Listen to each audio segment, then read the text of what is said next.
This is question number 2 of the 2007 Linguistics Olympiad. The question is about a language called Movima, which we're told is a language spoken by approximately 1,500 people in the north of Bolivia, and it is not known to be related to any other language. The form that this question takes is quite standard. I'll talk in another video about the different types of questions you might get in a paper, but this question basically asks us to kind of like notice some patterns, to spot some patterns between different forms of words in a language, and then to fill in gaps where information is missing, which we should be able to decipher from what we already know. So the question says, given below are words in the Movima language in two forms, the base form and the negative form. Some forms have been left out, so it might be a bit hard to see, but I'll quickly try and highlight the gaps in this table. So we have a gap here, a gap here, a gap here, a gap here, a gap here, and a gap here. And those are the gaps in the right-hand column, in the rightmost column, the negative form. And for the base form, we have 3 gaps here, here, and here. So the 2 questions we're asked are, question number 1 is, instead of standing for a sequence of 2 sounds, a certain combination of 2 letters always stands for a single specific consonant in Movima. Which combination is this? And question number 2 is fill in the gaps, which we expected it to be. We're also given some notes. These are about certain sounds in the language. So we're told that Y reads the same as the Y in Yahoo. We're also told that, so that's here, we're told that this C with a Karen reads as the ch in church. We're also given some other characters here in the language, which are specific consonants in the language, and we're told that a colon after a vowel indicates length. So I guess we're to assume that if it's followed by a colon, it's a longer vowel. And then we're also told that a tipoy is a long sleeveless chemise worn by Native American women. So that's just some extra information, we're given about the language to help us solve the problem. So the next step is to see if we can work out any rules for converting words in the base form to the negative form. And I started off already by highlighting this word cas, K-A-S, that seems to appear at the beginning of each of the negative forms. So that's just one way to start. And then it seems from that words in the negative form seem to be of the general structure cas plus this kind of negation that seems to be taken from the base form that's been altered in some way, so a modified base form. So cas plus modified.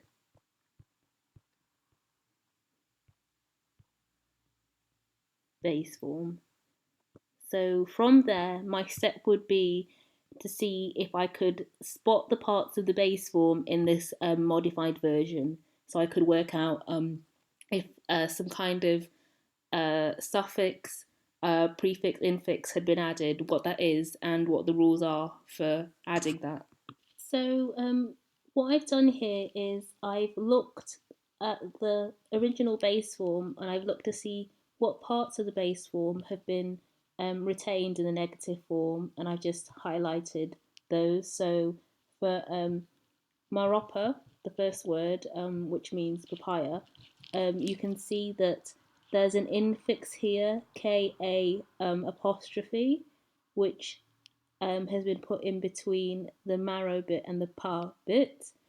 And I've just done the same as that. So I just kind of highlighted the bits that have been retained from the base form to the negative form. And I've done that for all the languages, for all the words, for which we know the base form, but I haven't yet considered the 3 verbs at the bottom here.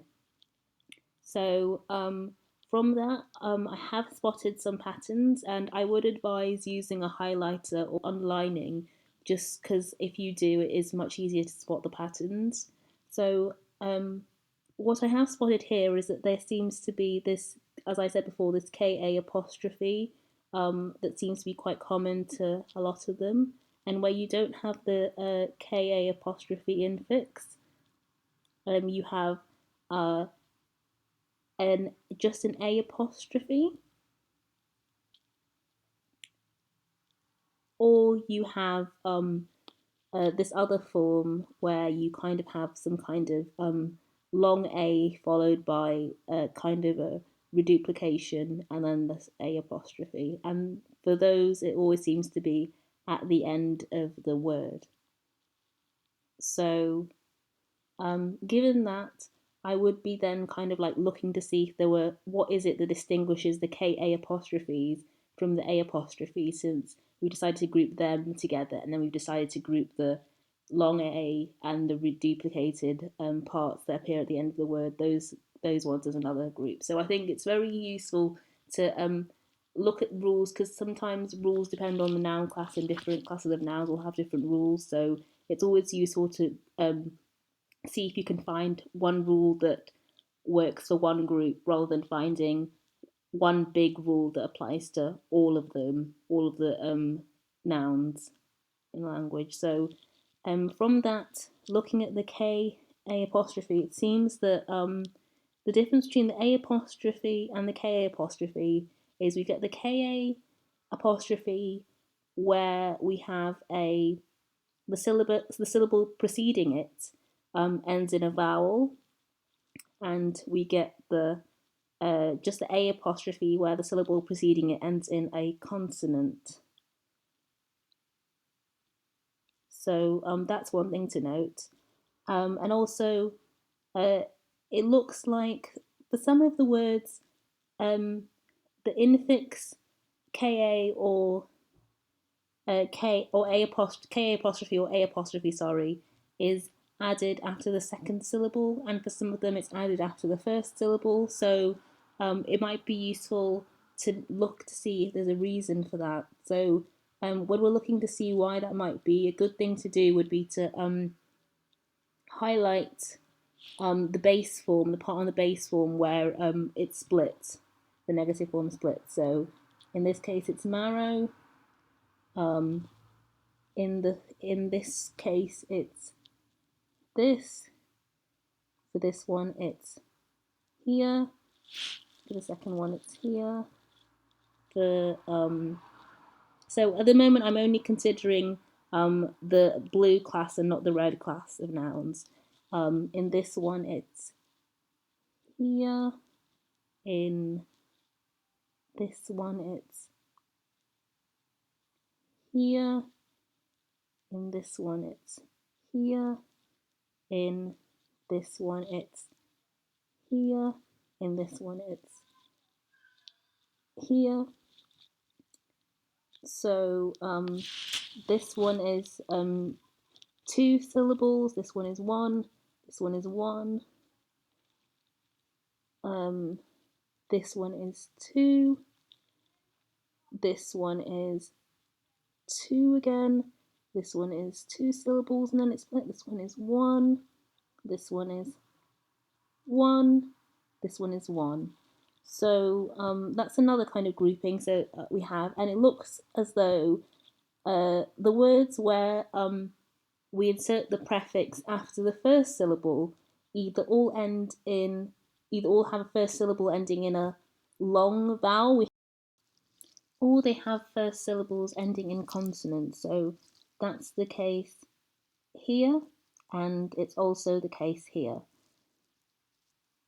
Where we have the infix inserted after the second syllable, the words have first syllables ending in a short vowel. So there's a short A here, there's a short A here, and there's a short O here.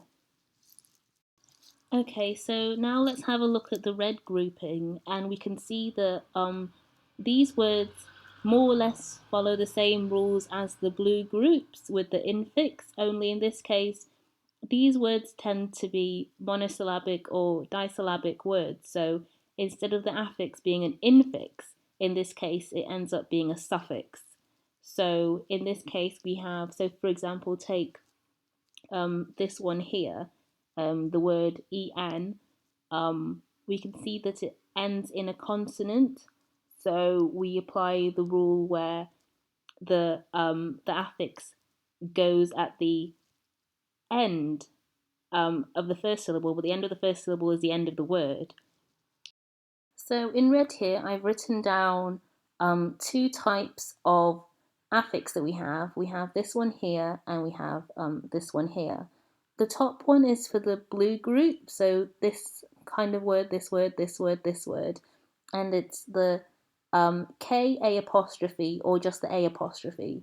If you remember, we use the K-A apostrophe where the syllable which precedes the affix ends in a vowel, and we use just the A apostrophe where the syllable which precedes the affix ends in a consonant. Similarly, we have the A dot dot X A apostrophe affix here, which we use for the second group, the red group, and the X is either the consonant at the end of the syllable which precedes the affix. So in this example, for this word, it would be Y, since Y is a consonant. But we also have words such as this one, jiwa, where it ends in an A, so we would use a K as the X here. So I've written down a set of rules for turning a word in the base form in Movima to a word in the negative form. I've written down these rules as a set of step-by-step procedures. So we have step 1, we have step 2, step 3. Step 2 and step 3 both contain some intermediate steps as well. So I'll go through this. I'll go through each of the steps in turn and explain exactly how this works. So firstly, we examine the first syllable in the word.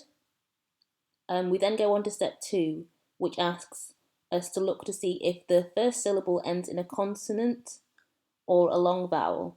If it does, we perform all the intermediate steps of step 2. If not, we go straight on to step 3. So step 3 asks us if the first syllable is a short vowel, which obviously is the alternative to it being either a consonant or a long vowel, and if so, we perform the intermediate steps of step 3. So let's go back to step 2 and look at the intermediate steps for that. So there are two intermediate steps, 2A and 2B. What you see here is just a comment. If you see anything that's kind of like bookended by asterisks, that's just a comment. So for 2A, if we've decided that the first syllable ends in either a consonant or a long vowel, we ask if it's a monosyllabic word. If it is, we add either this affix or this affix, depending on whether the last syllable is a vowel or not, after the first syllable of the word.